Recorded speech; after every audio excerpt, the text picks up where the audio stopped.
turli kifozalar bizda lecheniy fizkultura uy sharoitida, ya'ni massajdan kelgan ham yoki misol uchun massaj olishga qurbi yo'q, lekin aytamiz, shunaqa insonlarda to'g'rilaydi osyankani.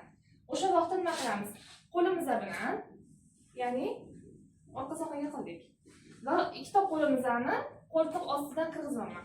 Qo'ltiq ostidan kirgizganimdan keyin qo'lim ikkita podushkam yas hududga tushadi va ikkita kurakning ustiga tushadi. Oyog'im bilan bu sohaga qilaman va bularni orqaga qarab tashlashni aytaman. Orqaga tashlang.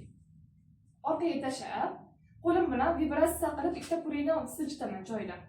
To'liq holatda va qo'lim bilan ikkita qo'ltiqni ostidan bu ikkita yelkani orqaga kelib olib kelish harakatini qilaman. Ya'ni bir vaqtning o'zida ham qo'lim ishlayapti, ham kurakni bir-biridan siljityapman. Buni boshlarini orqaga tashlaydilar. Orqaga tashlang. Tashlaganimda men bu oyog'im tirgak vazifani bajaryapti. Men orqaga va oldinga mozaratni yo'qotmaslik uchun. Ikkita qo'lim kurakning ostidan turganligi uchun oldindan ichkariga etaryapti, ya'ni kifozni. Men bu yelkamizni orqaga qilgan hisobi mana joyda kurak yopishganini ketkazadi va osyankani to'g'rilashga yordam beradi.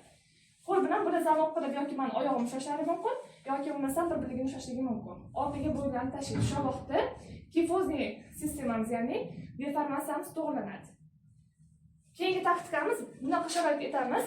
Baklashga yoki bo'lmasa qisman oladi, qo'lingizni ushlang.